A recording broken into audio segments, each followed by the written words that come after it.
जय हिंद छात्रों, आप सभी का स्वागत है आपके अपने YouTube चैनल ज्ञान गंगा एजुकेशन में। चलिए आज हम पढ़ेंगे धीरे अंतिम वर्ष के अंतर्गत हमारा सब्जेक्ट है संस्कृत शिक्षण। इसके अंतर्गत हम पढ़ेंगे इकाई 2, है ना। तो इसके अंतर्गत हम पढ़ेंगे सरल संस्कृत में गद्य पठन, अर्थात संस्कृत भाषा में हम किस प्रकार जो गद्य पठन है वो करते हैं, इसको हम विस्तार पूर्वक पढ़ेंगे, है ना। हम जरूर देखते हैं कि जो हिंदी भाषा में क्या करते हैं, हम विभिन्न प्रकार के जो गद्य पद्य हैं वो पढ़ते हैं और उसी प्रकार के आधार पर हम उसे उसका अर्थ भी निकालते हैं। तो इस प्रकार हम संस्कृत भाषा में, है ना, जो गद्य पठन है वो किस प्रकार करते हैं, तो ये अपने आप में एक महत्वपूर्ण है, क्योंकि जो संस्कृत भाषा होता है ना, वो संस्कृत वो जो हिंदी से थोड़ा कठिन होता है, क्योंकि कभी कभी जो बच्चे होते हैं ना वो हिंदी तो पढ़ लेते हैं लेकिन उनके लिए संस्कृत पढ़ना थोड़ा सा कठिन होता है। तो इन्हीं सब के लिए क्या है, बच्चों को वो निश्चित रूप से उसका जो अध्ययन है वो निश्चित रूप से करना चाहिए, ताकि वो जो संस्कृत भाषा है ना उसका भी जो उच्चारण है वो हिंदी की तरह वो आसानी से कर सके। तो इसके लिए क्या है, बच्चों को निरंतर अभ्यास करना चाहिए, है ना। और उसे पढ़ने के साथ मौखिक रूप से पढ़ने के साथ साथ, है ना, उसे लिखित रूप से भी उसका जो अध्ययन है वो करना चाहिए, ताकि वो मौखिक रूप से पढ़ने के साथ साथ वो लिखित रूप से उसका क्या है संस्कृत भाषा को जान सके, है ना। हमने इससे पहले इकाई 1 में पढ़ा था, है ना, कि जो संस्कृत भाषा है उसको किस प्रकार अपने व्यवहार में लाए। तो उस क्या है, सबसे पहले हम कुछ चीज़ करना चाहते हैं तो हम सबसे पहले हमें उसे अपने व्यवहार में उतारना होता है ना। तो हमने वही पढ़ा कि इकाई फर्स्ट में कि संस्कृत भाषा किस प्रकार व्यवहार परक बना है ना, सीखे। अब दूसरा पढ़ा हम इकाई 2 में पढ़े कि सरल संस्कृत में गद्य पठन, है ना। अब हम संस्कृत भाषा को समझ गए, है ना, तो अब उसको हम किस प्रकार हम गद्य पठन में हम उसको पढ़ सकते हैं। तो इसके लिए हमें निरंतर अभ्यास की जरूरत होती है ना। और हम मौखिक रूप से पढ़ने के साथ साथ उसे लिखित रूप से उसका क्या है, हमें उसका जो अभ्यास है वो करना चाहिए, ताकि हम उसमें पारंगत हो जाएं। संस्कृत भाषा विश्व की प्राचीनतम भाषा है ना। तो हमारी जो संस्कृत भाषा है वो विश्व की क्या है, एक प्राचीनतम भाषा है। अब जो हम संस्कृत भाषा में विभिन्न प्रकार के जो गद्य पद्य है वो निश्चित रूप से हमें कुछ न कुछ नीतिपूर्ण जो ज्ञान है वो हमें देते हैं ना। हम इसे इकाई 1 में पढ़ा था कि जो संस्कृत भाषा जो होती है वो अपने आप में नीतिपूर्ण होती है। अब इसी की तरह क्या हमें उसकी जो विभिन्न प्रकार के जो श्लोक हैं, सूक्तियाँ हैं, श्लोक वचनानी है, तो इसमें क्या है विभिन्न प्रकार की जो नीतिपूर्ण जो बातें होती हैं वो हमें सीखने को मिलता है। तो हम कह सकते हैं कि हमारी जो संस्कृत भाषा है वो विश्व की प्राचीनतम भाषाओं में से एक है। अनेक गद्य विद्याओं का सूत्रपात हुआ जिन्हें सरल संस्कृत के द्वारा और अधिक हृदयग्राही बनाया जा सकता है ना। अब जो संस्कृत इसमें क्या होता है, विभिन्न प्रकार की जो गद्य की विद्याएं है ना इसका सूत्रपात हुआ, जिसका क्या है हम संस्कृत भाषा में क्या है उन्हें सरलतापूर्वक उसे हम पढ़ सकते हैं और हृदयग्राही बनाया जा सकता है ना। क्योंकि किसी भी चीज को हम अपने अच्छे से अच्छा एक व्यक्ति के उसकी है ना काबिलियत पर डिपेंड करता है कि वो किस चीज किस प्रकार को लोगों के समक्ष उसको प्रकट कर रहा है ना। तो इसमें हम कह सकते हैं कि संस्कृत में जो विभिन्न प्रकार के जो अन्य जो गद्य विद्याएं है ना उसका सूत्रपात हुआ और ये सरल संस्कृत के द्वारा है ना अधिक हृदयग्राही बनाया जा सकता है। तो इसी के तहत हम कह सकते हैं कि जो विभिन्न प्रकार के जो गद्य विद्याएं उन्होंने विभिन्न माध्यम से उसे हम बता सकते हैं। पहला है कथा साहित्य पठन, इसके तहत हम विभिन्न प्रकार के जो कथा साहित्य होते हैं ना उसको हम पढ़ सकते हैं, उसको हम उसके अर्थ को समझ सकते हैं। और दूसरा है कहानी पठन, है ना, कथा की तरह कहानी पठन भी हम कर सकते हैं, नाट्य पठन हो गया और चंपू काव्य पठन। तो इस प्रकार के हम सरल संस्कृत के माध्यम से विभिन्न प्रकार के जो गद्य पठन है वो आसानी से कर सकते हैं।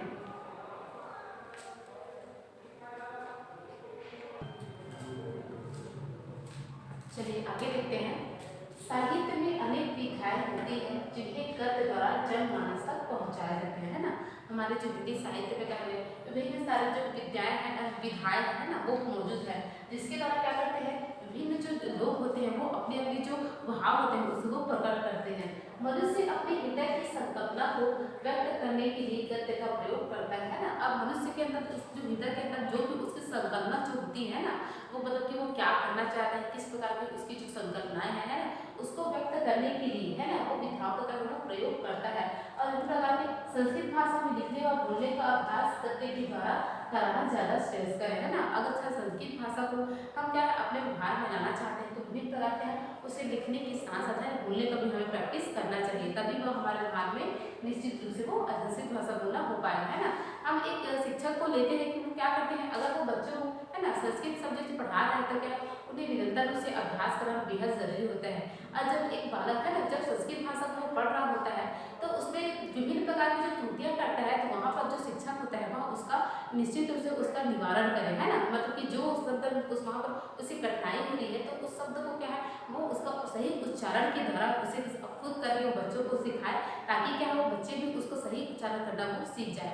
और क्या है उसमें विभिन्न प्रकार के अगर उसे बोलने में त्रुटि हो रही है तो उसको उस चीज़ को बार बार उसे दिखा कर पढ़ा कर उसे प्रैक्टिस कराना चाहिए, ताकि क्या है उस चीज़ को वो समझ सके। तो इस प्रकार क्या है हम एक कक्षा में सभी विद्यार्थियों को है ना संस्कृत भाषा को क्या है उसे गद्य पढ़ने के लिए क्या है उन्हें विभिन्न प्रकार अभ्यास करना चाहिए। निरंतर अभ्यास के द्वारा है ना उसके वो संस्कृत भाषा को वो आसानी से पढ़ सकते हैं।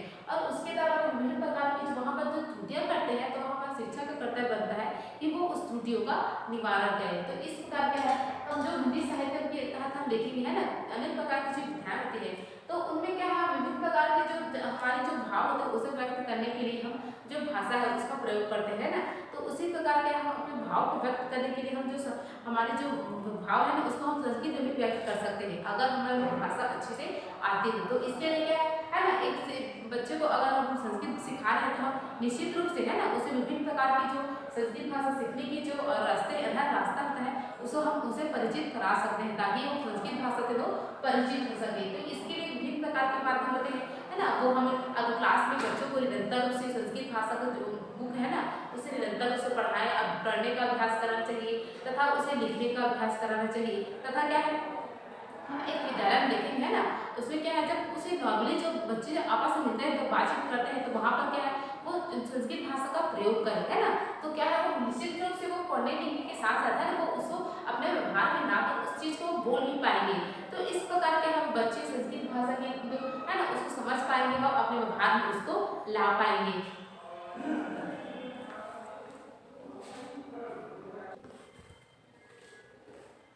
चलिए अब हम आगे देखते हैं सरल संस्कृत में गद्य पठन है ना। हम इसके पहले हमने देखा था ना कि हम सरल संस्कृत क्या है हम गद्य पठन करते हैं। तो इससे क्या उससे भी जो पद्य पठन है उससे जस्ट क्या ये भिन्न है। हम कोई भी जब श्लोक या गीत कविता का हम पढ़ते हैं ना तो उससे क्या हम एक निश्चित सुर ताल में उससे रहकर क्या करते हैं उसको हम उच्चारण करते हैं। तो हम क्या है संस्कृत भाषा में किस प्रकार उसको उच्चारण करते हैं उसको हम देखते हैं। संस्कृत में श्लोक पठन की अपनी एक शैली होती है ना। हम जो संस्कृत भाषा में विभिन्न प्रकार के जो श्लोक होते हैं तो क्या है वो उसको पढ़ने के लिए अपनी एक निश्चित क्या शैली होती है जिसे श्लोक की प्रकृति के आधार पर पढ़ा जाता है ना। और उस श्लोक की जो प्रकृति के आधार पर ही हम क्या करते हैं उसका हम उच्चारण करते हैं उसको हम पढ़ते हैं। श्लोक पठन में हाव भाव का भी क्या है अपना एक महत्व होता है ना। हम जनरली देखते हैं कि जब हम गद्य पठन करते हैं तो उसमें क्या है हम उसे मतलब उसको हम ऐसे ही क्या हम उसे पढ़ते हैं ना। तो हम जब श्लोक की बात यहाँ करते हैं यहाँ पर पद या श्लोक की बात करते हैं तो उसको पढ़ने के लिए हमें हमारे जो वाणी उसमें निश्चित ठहराव के साथ क्या है हमें उचित सुर ताल हाव भाव सभी का क्या है उसमें ध्यान देना पड़ता है ना। क्योंकि अगर हमें एक गायक की बात करें तो वो किसी चीज़ को वो ऐसे सरपट गा ले तो क्या उसको कोई लोग पसंद करेंगे, बिल्कुल नहीं। तो हम जब श्लोक की बात करते हैं ना तो उसको बोलने का उसको उच्चारण करने का अपना एक उचित शैली होती है ना। तथा हाव भाव उचित सुर लय ताल उसका होता है ना। और उसी प्रकार हम उसको हम पढ़ते हैं। तो इसमें क्या होता है एक कक्षा में जब शिक्षक क्या है बच्चों को जब संस्कृत में विभिन्न प्रकार के श्लोक या पद्य को पढ़ा रहा होता है तो उचित सुर ताल है ना लय के साथ उसको पढ़ाए और उसमें जो भी जो उचित ठहराव है उसको वहाँ पर उसे परिचित कराए तथा अपने पढ़ने के साथ है ना वो उस लोग को खुद पढ़ेगा तथा उसके पश्चात है ना जो शिक्षक है वो बच्चों को उस चीज़ को पढ़ने के लिए उन्हें बोले है ना। तथा क्या है उसके निरंतर उसको अभ्यास कराए उसको पढ़ने का उचित उचित सुर ताल है ना लय उचित ठहराव के साथ उसको पढ़ने के लिए उन्हें प्रेरित करें।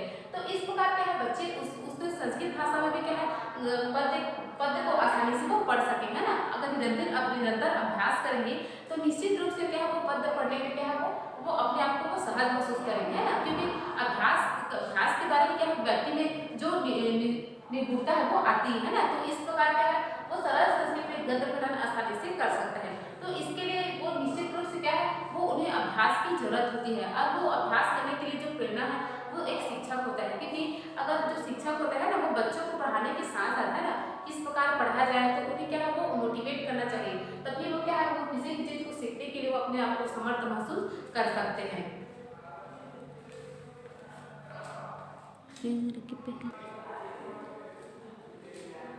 चलिए अब हम आगे देखते हैं संस्कृत में श्लोक पठन के लिए ध्यान रखिए उनके बातें है ना।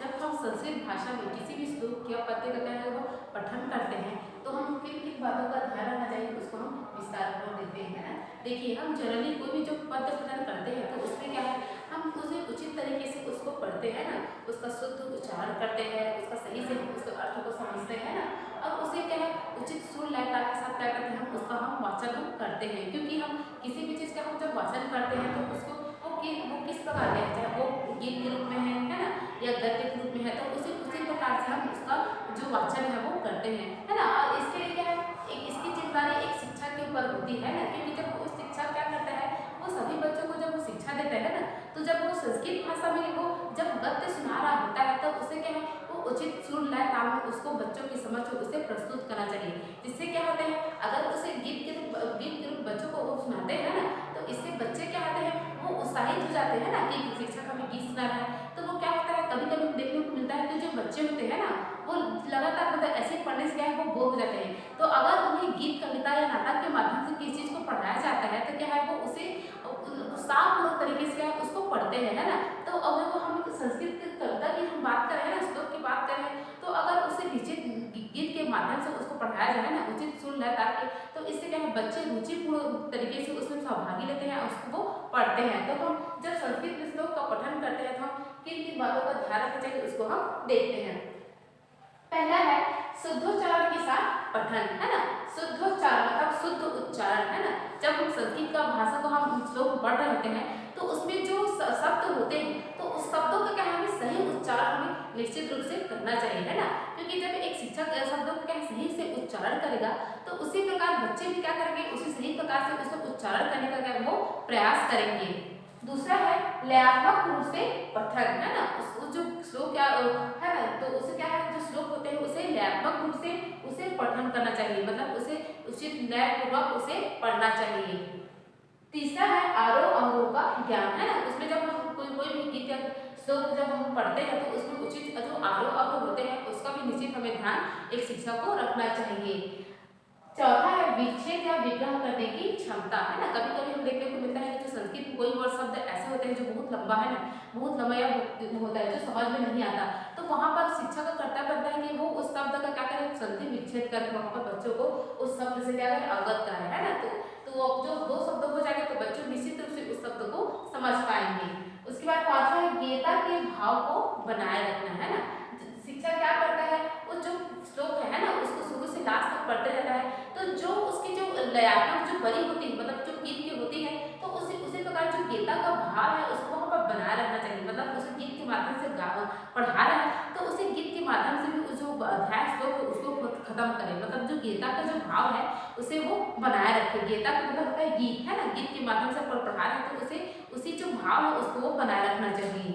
उसके बाद है उचित हाव भाव का प्रदर्शन, है ना। एक शिक्षक का सबसे अहम वो होता है कि वो उचित हाव भाव के साथ बच्चों को पढ़ाए।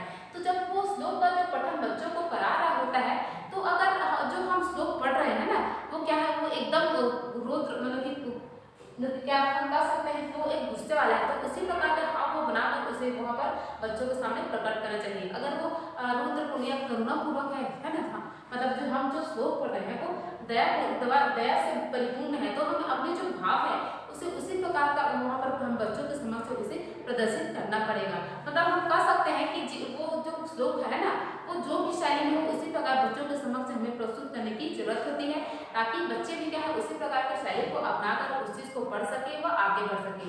तो इन निश्चित रूप से क्या है हम किसी भी चीज़ को पढ़ाते हैं तो हम उचित हाव भाव या अपने जो माध्यम है ना उसको हम बच्चों के समक्ष प्रस्तुत करते हैं। तो इससे जो बच्चे होते हैं वो प्रभावित भी होते हैं और खुद ही उसे उसी तरह पढ़ने का वो प्रयास करते हैं। तो इस प्रकार के हम जो संस्कृत में श्लोक पठन करते हैं तो हम इन सब बातों का ध्यान रखना बेहद ही जरूरी होते हैं ना।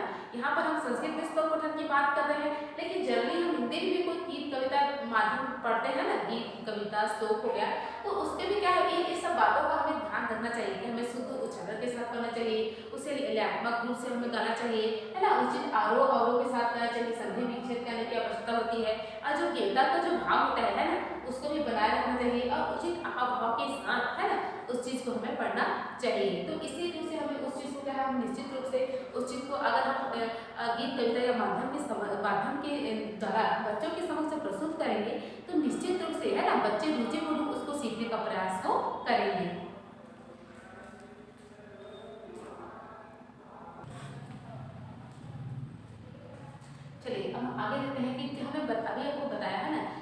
प्रकार हम जो संस्कृत भाषा में वो पद्य का हम जो पठन है वो आसानी से कर सकते हैं ना। तो इसमें एक शिक्षक क्या है, उससे जब संस्कृत का जब श्लोक को पढ़ा रहा था तो उसे उचित सुर लय ताल के साथ उसे बच्चों को पढ़ाना चाहिए।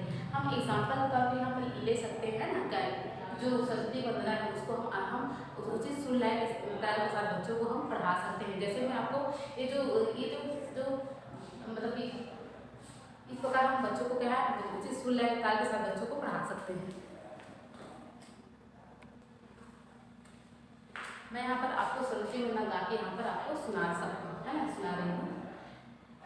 या कुंतेन्दु तुषार हार धवला,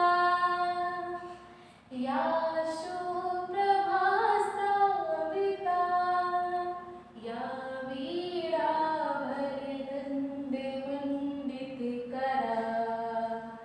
या श्वेतपद्मासना,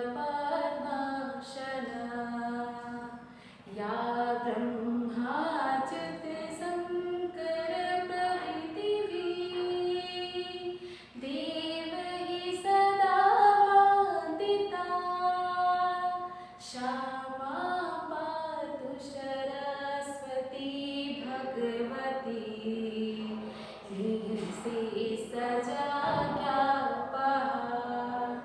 तो इस प्रकार क्या है हम उचित सुर लय ताल के साथ क्या है बच्चों को, है ना, वो जो श्लोक है संस्कृत में उसे हम बच्चों को निश्चित रूप से उसको हम पढ़ा सकते हैं। तो इस प्रकार हम उसे अगर निश्चित रूप से, है ना, कोई संस्कृत में श्लोक है तो उसे उचित सुर लय ताल के साथ हम बच्चों को पढ़ाएंगे तो निश्चित रूप से क्या है बच्चे उससे प्रभावित होंगे, है ना, और निश्चित रूप से उसी प्रकार उसको गाने का या पढ़ने का वो बच्चे क्या करेंगे वहाँ पर अपना जो प्रयास है वो निश्चित रूप से करेंगे। तो इस प्रकार के बच्चे संस्कृत भाषा क्या है वो अच्छे से समझने लगेंगे, बोलने लगेंगे, पढ़ने लगेंगे व लिखने लगेंगे। तो इस प्रकार बच्चों को निश्चित रूप से संस्कृत में श्लोक पढ़ाया जाता है तो उसे उचित सुर लय ताल में पढ़ाना चाहिए।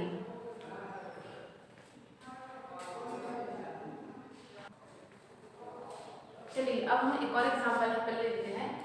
रूप यौवन संपन्ना विशाल कुल संभवा, विद्याहीना न शोभन्ते निर्गंधा एव केशुका। तो इस प्रकार क्या है जब हम संस्कृत भाषा में कुछ श्लोक जो होता है ना उसका जब हम उच्चारण करते हैं तो उसे उचित सुर लय ताल के साथ क्या है हम उसका उच्चारण हम करते हैं। तो मैंने आपको यही पढ़ के सुनाया कि रूप यौवन संपन्ना विशाल कुल संभवा, विद्याहीना न शोभन्ते निर्गंधा एव केशुका, है ना। तो इसका हम अर्थ जान लेते हैं। सौंदर्य तथा यौवन से युक्त बड़े कुल में उत्पन्न, है ना, मनुष्य विद्याहीन होने से सुगंध रहित देशों के पुष्पों के समान शोभा नहीं पाते। अर्थात हम कह सकते हैं कि ना जो व्यक्ति क्या है सुंदर है ना, और क्या है विभिन्न प्रकार के बड़े कुल वो पैदा हुआ है, लेकिन अगर उसमें विद्या नहीं है तो क्या है वो टेसू के फूल के समान क्या है वो शोभा नहीं पाते। टेसू के फूल अर्थात पलाश के फूल, है ना, उसी प्रकार क्या है वो शोभा नहीं पाते, क्योंकि एक विद्याहीन व्यक्ति क्या है वो बेकार होता है ना। तो उसमें क्या है वो समाज में परिवार में अपनी कोई जगह नहीं बना पाता, है ना। तो इस प्रकार कह सकते हैं जो विद्याहीन व्यक्ति जो होते हैं वो जो सुगंध रहित टेसू के पुष्पों के समान क्या है तो वो शोभा नहीं पाते।